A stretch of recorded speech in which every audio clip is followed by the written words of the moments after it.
അങ്ങനെയാണ്. മഹാനായ ജാബിർ റളിയല്ലാഹു അൻഹു വരുമ്പോ പറയാണ്, ദഖൽതു അലൻ നബിയ്യ സ്വല്ലല്ലാഹു അലൈഹി വസല്ലം വഹുവ യംശി അലാ അർബഇൻ.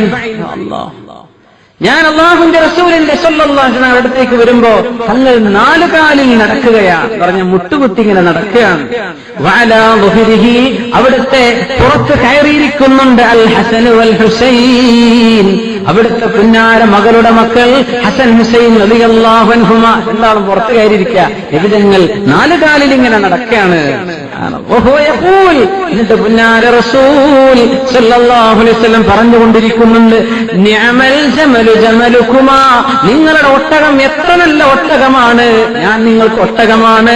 വ നിഅമൽ അദ്ലാനി അൻതുമാ, ആ ഒട്ടകത്തെ നയിക്കാനുള്ള എത്ര നല്ല ഒട്ടക സവാരിക്കാരാണ് നിങ്ങൾ രണ്ടുപേരും എന്നിങ്ങനെ പറഞ്ഞ് നിഅമൽ ജമലു ജമലുകുമാ വ നിഅമൽ അദ്ലാനി അൻതുമാ, ഇതിങ്ങനെ പറഞ്ഞ് ഇങ്ങനെ മുട്ടുകുത്തി കളിക്കുകയാണ് കുട്ടികളോടൊപ്പം. ആര്? അഷ്റഫുൽ ഖൽഖ് സല്ലല്ലാഹു അലൈഹി വസല്ലം. 7 വയസ്സ് വരെ നിങ്ങൾ കൂടെ കളിച്ചോളൂ. കാരണം അവർക്ക് സ്നേഹം കിട്ടേണ്ട സമയമാണ്, നല്ല സ്നേഹവും അടുപ്പവും കിട്ടേണ്ട നേരമാണ്. നിങ്ങൾ അവർക്ക് കൂട്ടുകാരനാവണം 7 വയസ്സ് വരെ. 7 മുതൽ 14 വയസ്സ് വരെയുള്ള അടുത്ത 7 നിങ്ങൾ അവർക്ക് അച്ചടക്കം പഠിപ്പിച്ചു കൊടുക്കേണ്ട സമയമാണ്. 7 കഴിഞ്ഞാൽ പിന്നെ അരുതും അരുതാത്തതും അവർക്ക് പറഞ്ഞു കൊടുക്കണം. യാ അല്ലാഹ്, അടുത്ത 7 അച്ചടക്കം പഠിപ്പിക്കേണ്ട 7 14 വയസ്സ് വരെ. 14 മുതൽ 21 വരെയുള്ള സമയം കുട്ടികളെ വീക്ഷിക്കേണ്ട നേരമാണ്. അവരുടെ കൂട്ടുകാരാരാണ്, എങ്ങോട്ടാണ് മക്കൾ പോകുന്നത്, അവരെവിടെയാണ് ചെന്നെത്തുന്നത്, എന്തൊക്കെയാണ് അവൻ ചെയ്യുന്നത്. 14 മുതൽ 21 വരെയുള്ള 7 കൊല്ലം മക്കളെ വീക്ഷിക്കേണ്ട കാലമാണ്. ശരിക്ക് കൂടെ നിൽക്കാൻ പറ്റില്ല, പക്ഷെ ദൂരെ നിന്ന് വീക്ഷിക്കണം, അവരുടെ നീക്കുപോക്കുകൾ മനസ്സിലാക്കണം. യാ അല്ലാഹ്, പിന്നെ ആ കയറവന്റെ കഴുത്തിലങ്ങ് ഇട്ട് കൊടുത്താൽ മതി, പിന്നെ അവൻ നന്നായിക്കോളും. ഇത് മഹാന്മാരൊക്കെ പറയുന്നൊരു വാക്കാണ്. യാ അല്ലാഹ്, ആ 7 വയസ്സ് വരെ നല്ല കളിക്കൂട്ടുകാരനാണ് വാപ്പയും ഉമ്മയും, അല്ലേ? 7 മുതൽ അടുത്ത 7 വരെ 14 വയസ്സ് വരെ അദബ് പഠിപ്പിക്കേണ്ട നേരമാണ്, അല്ലെ? അടിക്കേണ്ടതിന് അടിക്കണം, ശാസിക്കേണ്ടതിന് ശാസിക്കണം, അല്ലെ? അവർക്ക് റിവാർഡ് കൊടുക്കേണ്ട വിഷയത്തിന് റിവാർഡ് കൊടുക്കണം, അവരെ പ്രോത്സാഹിപ്പിക്കണം. പിന്നെ പിന്നെയുള്ള 7 വർഷം അവരെ വീക്ഷിക്കേണ്ട നേരമാണ്. പിന്നെ അവരെ അച്ചടക്കം പഠിപ്പിച്ചാൽ കിട്ടൂല. 14 കഴിഞ്ഞാൽ പിന്നെ അവരെ കിട്ടൂല. പിന്നെ നിങ്ങൾക്ക് വീക്ഷിക്കാൻ 14 വരെ നിങ്ങളുടെ കൺട്രോളിലാണ്, പിന്നെ നിങ്ങൾ വീക്ഷിച്ചേക്കണം. ചെറിയ തിരുത്തലുകളൊക്കെ വരുത്തി ഇങ്ങനെ ലെവലാക്കി കൊണ്ടുവരാൻ. 21 വയസ്സായാൽ പിന്നെ അവരുടെ പാട്ടിനെ അവരെ വിട്ടോളൂ, ഒന്നും സംഭവിക്കാൻ പോകുന്നില്ല എന്ന് പറഞ്ഞ് അങ്ങനെ വളർത്തിയ മക്കൾ പഴച്ചു പോകില്ല എന്നാണ് അതിനർത്ഥം. സുബ്ഹാനല്ലാഹ്, 7-ന്റെ കണക്കുണ്ട്. അങ്ങനെ ആദ്യത്തെ 7 കൂടെ കളിക്കാനുള്ള 7, രണ്ടാമത്തെ 7 അച്ചടക്കം പഠിപ്പിക്കാനാണ്, മൂന്നാമത്തെ 7 മുറാഖബ, അവരെ വീക്ഷിച്ച് അവർക്ക് തിരുത്തി കൊടുക്കേണ്ട നേരമാണ്. എന്ന് റസൂലുള്ളാഹി സ്വല്ലല്ലാഹു അലൈഹി വസല്ലം അങ്ങനെ പഠിപ്പിക്കാൻ. നിങ്ങൾക്ക് കുട്ടികളുണ്ടെങ്കിൽ കുട്ടികളെ പോലെ ആയിക്കോളി എന്ന് റസൂലുള്ളാഹി സ്വല്ലല്ലാഹു അലൈഹി വസല്ലം. കുട്ടികളെപ്പൊരു കുട്ടികളി അത് വെച്ചു, വലിയവരുടെ കൂടെ കുട്ടികളെ കളിക്കരുത്, ഇതാണ് പ്രശ്നം. നേരെ മറിച്ചാണ്. കുട്ടികളുടെ കൂടെ നല്ല കുട്ടിയായിട്ട് തന്നെ കളിച്ചേക്കണം. ആർക്കെങ്കിലും മക്കളുണ്ടെങ്കിൽ ആ കുട്ടിക്ക് വേണ്ടി ഈ വാപ്പ ഒരു സ്വബിയായിക്കോട്ടെ, ഒരു കുട്ടിയായി കളിച്ചോട്ടെ എന്ന് റസൂലുള്ളാഹി സ്വല്ലല്ലാഹു അലൈഹി വസല്ലം. ഭയങ്കരമായ ഇതൊക്കെ അല്ലാഹുവിന്റെ ദീനല്ലേ നമുക്ക് പറഞ്ഞിരുന്നത്. സുബ്ഹാനല്ലാഹ്. അപ്പോ ലിയസ്തഇദിൻകും, നിങ്ങളോട് സമ്മതം ചോദിക്കണം. അല്ലദീന മലക്കത് അയ്മാനുകും വല്ലദീന ലം യബ്ലുഗുൽ ഹുലുമ മിൻകും, പ്രായപൂർത്തി എത്തിയിട്ടില്ലാത്തവർ. ഈ ഹുലും എന്ന് പറഞ്ഞാൽ എന്താണ് ഈ പ്രായപൂർത്തി എന്ന് പറഞ്ഞാൽ? ശറയിൽ അതിന് വ്യത്യസ്ത അർത്ഥങ്ങളുണ്ട്. ഒന്ന്, ഇഹ്തിലാം ലിദ്ദക്കർ, ഒരു പുരുഷനെ സംബന്ധിച്ചിടത്തോളം, ആൺകുട്ടിയെ സംബന്ധിച്ചിടത്തോളം ഇഹ്തിലാം എന്ന് പറഞ്ഞാൽ സ്വപ്നസ്ഖലനം എന്നാണ്. പെൺകുട്ടിക്കാണെങ്കിലോ അൽ ഹൈദ്, അവരുടെ മെൻസ്ട്രേഷൻ പീരീഡ് ആരംഭിക്കുന്നത് വരെ അവർ കുട്ടികളാണ്.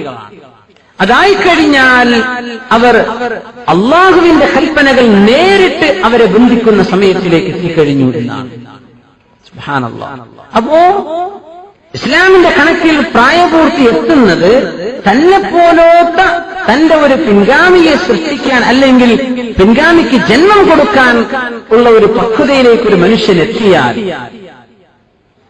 അവൻ പ്രായപൂർത്തിയെത്തി എന്നാണ് അല്ലെ. സ്വപ്നസ്ഖലനം ഉണ്ടായി എന്ന് പറഞ്ഞാൽ അവൻ ഒരു വിവാഹം ചെയ്താൽ അവന് കുട്ടി ജനിക്കാനുള്ള സമയമായിട്ടുണ്ട് എന്നർത്ഥം. അങ്ങനെ കല്യാണം കഴിക്കണം എന്നല്ല പറഞ്ഞതിനർത്ഥം. ശാരീരികമായ ആ ഒരു ലെവലിലേക്ക് എത്തിക്കഴിഞ്ഞാൽ അവരെന്തായി? ഇസ്ലാമിന്റെ കണക്കിൽ ബലഗുൽ ഹുലുമ, പ്രായപൂർത്തിയെത്തി എന്ന് പറയും. വയസ്സിന്റെ കണക്കിൽ വ്യത്യാസങ്ങളുണ്ട്. 15 വയസ്സാണെന്നും 13 അല്ല 17 18 പറഞ്ഞ ആലിമികളുണ്ട്. പക്ഷെ അതിൽ മൊത്തത്തിൽ അംഗീകരിക്കപ്പെടുന്ന 15 വയസ്സ് പ്രായം എന്നാണ്. അതിന്റെയൊക്കെ നേരത്തെ ആയിന്ന് വരും. ആ പ്രായം എത്തുന്നത് വരെ അവർക്കുള്ള നിയമമാണ് അല്ലാഹു തആല പറയുന്നത്. എന്താ ചെയ്യേണ്ടത്? അവർ ചെയ്യേണ്ടത് ലിയസ്തഅദിൻകുമുല്ലദീന മലകത് അയ്മാനുകും വല്ലദീന ലം യബ്ലുഗുൽ ഹുലുമ മിൻകും 3 മർറാത്ത്, 3 പ്രാവശ്യം സമ്മതം ചോദിച്ചേ പറ്റൂ. സുബ്ഹാനല്ലാഹ്.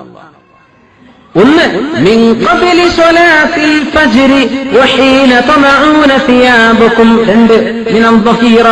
3 വമിൻ ബഅദി സ്വലാത്തിൽ ഇശാ 3 ഔറാത്തിൽ ലക്കും. സുബ്ഹി നിസ്കാരത്തിന്റെ മുമ്പും ളുഹർ നിസ്കാരത്തിന്റെ ശേഷവും ഇശാ നിസ്കാരത്തിന്റെ ശേഷവും അല്ലാഹു തആല പേരെടുത്ത് പറഞ്ഞു ഔറത്തുൻ, ഇത് ഔറത്താണ്. ഔറത്ത് എന്ന് പറഞ്ഞാൽ മറക്കപ്പെടേണ്ട സാധനമാണ് എന്നർത്ഥം. എന്ന് പറഞ്ഞാൽ നിങ്ങളുടെ സ്വകാര്യതകളാണ്. സുബ്ഹാനല്ലാഹ്. എന്ന് പറഞ്ഞാൽ ഒരാൾ തന്റെ ഭാര്യയോടൊപ്പം കഴിയുന്ന നേരമാണത്.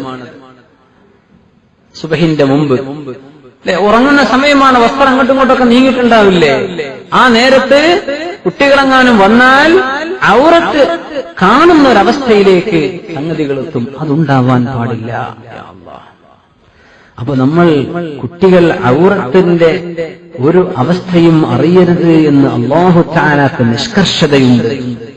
അങ്ങനെ വന്നാൽ നമ്മുടെ മക്കളൊക്കെ ടിവികളിലോ പരസ്യങ്ങളിലോ ഒക്കെ കാണുന്ന ചില മലീമസമായ ചിത്രങ്ങൾ.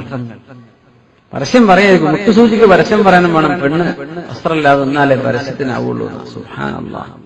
ഇതൊക്കെ മക്കൾ കാണുമ്പോ ഒരു റോങ് മെന്റൽ പിക്ചർ അവരുടെ തലയിലേക്ക് പോവുകയാണ്.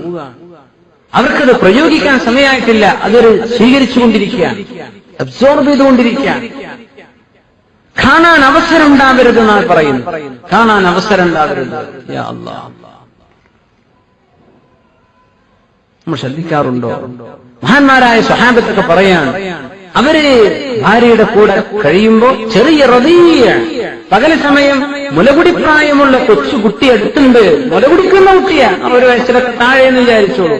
1-1.5 വയസ്സിൽ താഴെ, അല്ലെങ്കിൽ 6 മാസം പ്രായമായ കുഞ്ഞാണ്. കൊച്ചു കുഞ്ഞരികത്തുണ്ടെങ്കിൽ പോലും ആ കുഞ്ഞിനെ ഒന്ന് മാറ്റിക്കിടത്തിയിട്ടേ, മറ്റൊരിടത്ത് കാണാത്തിടത്ത് കുഞ്ഞിനെ വെച്ചിട്ട് ഭാര്യയുമായി അവർക്ക് ബന്ധപ്പെടാൻ ആഗ്രഹമുണ്ടെങ്കിൽ തന്നെ അങ്ങനെ അവർ ചെയ്യുമായിരുന്നുള്ളൂ. അവർ പറയില്ല, അത് ചെറിയ കുട്ടിയല്ലേ, കുട്ടിക്ക് എന്തറിയാം എന്ന് സ്വഹാബത്ത് ചിന്തിച്ചിരുന്നില്ല. അവര് ആ കുട്ടി കാണാത്തിടത്തേക്കാണ് പെരുമാറുക.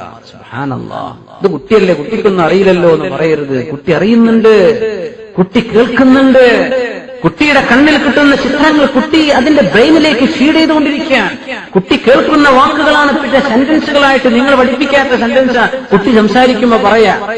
കുട്ടി പറയുന്ന വാക്കുകൾ നമ്മൾ എഴുതി കൊടുത്ത സെന്റൻസ് ആണോ? അല്ല, ഓരോരോ വാക്കുകൾ കുട്ടി കിട്ടിയിട്ടുണ്ട്. ആ കുട്ടിക്ക് ഒരു ആശയം അവതരിപ്പിക്കേണ്ടി വരുമ്പോ വാക്കുകൾക്ക് യോജിപ്പിച്ച് കുട്ടി അങ്ങ് പറയുന്നത് തുടങ്ങുകയാണ്. അതിന്റെ അർത്ഥം എന്താ? പറയുന്ന ഓരോ വാക്കും അല്ലാഹു തആല ഈ ബ്രെയിനിന് കൊടുത്ത കപ്പാസിറ്റി അങ്ങനെയാ. അതില്ലെങ്കിൽ ഒരു കുഞ്ഞിന് സംസാരിക്കാൻ കഴിയില്ല. അപ്പോ കുട്ടി കാണുന്നത് ശ്രദ്ധിക്കണം, കുട്ടി കേൾക്കുന്നത് ശ്രദ്ധിക്കണം. ലം യബ്ലുഗുൽ ഹുലുമ മിൻകും, മുഅ്മിനീങ്ങളോട് പറയാൻ. അതുകൊണ്ട് മുഅ്മിനീങ്ങൾ ഇത് മനസ്സിലാക്കണം. അല്ലാഹു തആല പഠിപ്പിക്കാൻ, അച്ചടക്കമുള്ള ഒരു സമൂഹം വരുന്നത് അച്ചടക്കമുള്ള വീട്ടിൽ നിന്നാണ്. സുബ്ഹാനല്ലാഹ്. ആ വീട്ടിൽ മറയൊന്നുമില്ല. പിന്നെ അവർക്ക് മറയെപ്പറ്റി അവരോട് പറഞ്ഞിട്ട് കാര്യമില്ല, അവർക്കത് മനസ്സിലാവില്ല. സുബ്ഹാനല്ലാഹ്. അതുകൊണ്ട് ഫജ്റിന്റെ മുമ്പ്, പിന്നെ